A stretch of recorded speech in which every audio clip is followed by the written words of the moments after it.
देख रहे हैं डार्क स्कैरी। तो चलिए पढ़ते हैं आज की कहानी की यार। दोस्तों, आजकल की इस भाग दौड़ वाली जिंदगी में अब पहले जैसी बात कहाँ है। लेकिन आज भी कुछ ऐसे किस्से होते हैं जो हमारी रूह तक को कांपने पर मजबूर कर देते हैं। ऐसा ही एक किस्सा महेंद्र चाचा जी के साथ बीता था। तो आइए जानते हैं उनके साथ ऐसा क्या हुआ जिसे वो अपनी सारी जिंदगी नहीं भुला पाए। दोस्तों, मुझे ठीक से तो याद नहीं है, लेकिन उस वक्त शायद जनवरी का महीना चल रहा था। ठंड के इस कड़कड़ाते हुए मौसम में मैंने अपनी पत्नी नीतू से कहा, अरे भाग्यवान, और कितना टाइम लगेगा?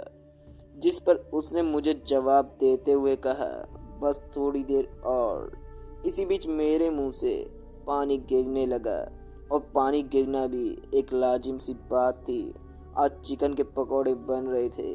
फिर कुछ देर बाद उसने गर्मा गर्म पकौड़े मेरे लिए पैक कर दिए, और फिर मैंने जल्दी से अपनी साइकिल को उठाया और खेत पर जाने के लिए रवाना हो गया।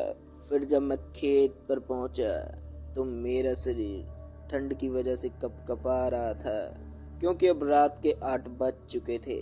फिर मैंने जल्दी से खेतों में पानी लगाया और अपनी झोंपड़ी में आकर बैठ गया। लेकिन अब भी मुझे ठंड काफ़ी ज़्यादा लग रही थी। फिर मैंने अपनी जेब से माचिस को निकाला और लकड़ियाँ इकट्ठा करने के लिए मैं बाहर की ओर चला गया। फिर जब मैं लकड़ियाँ इकट्ठा कर ली तो मैं दोबारा से झोंपड़ी के अंदर आया और उसमें रखा हुआ मंजा उठाया और बाहर की ओर ले गया। फिर मैंने आग लगाई और वो गर्मा गर्म पकौड़े उस आग के सामने बैठकर खाने लगा। मैं भी गर्मा गर्म पकौड़े खाने का आनंद ले ही रहा था कि तभी भैंसों में अफरा तफरी मच गई और वो इधर उधर भागने लगी। और अब ठंडी ठंडी हवा मेरे बदन को चीरते हुए आगे की ओर निकल रही थी। तभी मैंने देखा अब मेरी आग बुझने लगी है। तो मैं जल्दी से दोबारा लकड़ियाँ इकट्ठा करने में लग गया, और जब मैंने कुछ लकड़ियाँ लेकर उस आग के पास आया तो मैंने देखा मंजे के ऊपर कोई बैठा हुआ था। अंधेरे की वजह से वो साफ साफ दिखाई नहीं दे रहा था, और जब मैंने ध्यान से देखा तो मैंने पाया वो कोई औरत थी। फिर मेरे हाथों में जो लकड़ियाँ थी वो मैंने आग में डाल दी।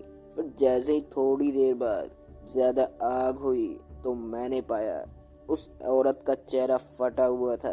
उसमें से धीरे धीरे खून टपक रहा था, और उसके हाथ में मेरे चिकन के पकोड़े थे।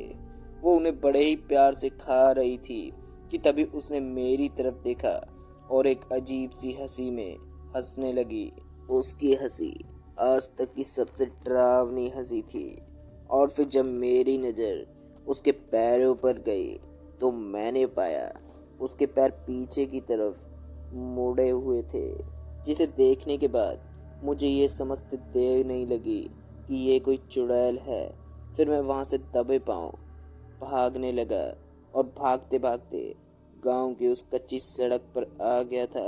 अब वो चुड़ैल भी मेरे पीछे पीछे दौड़ रही थी कि तभी एकदम से सामने से कोई कार आ गई और उसने मुझे जोरदार टक्कर मार दी, जिससे मैं तुरंत ही बेहोश हो गया। और जब मेरी आंख सुबह खुली तो मैंने अपने आप को हॉस्पिटल के बेड के ऊपर पाया। उस दिन के बाद से मैं कभी भी रात को खेतों पर नहीं गया। तो दोस्तों, इस कहानी में बस इतना ही।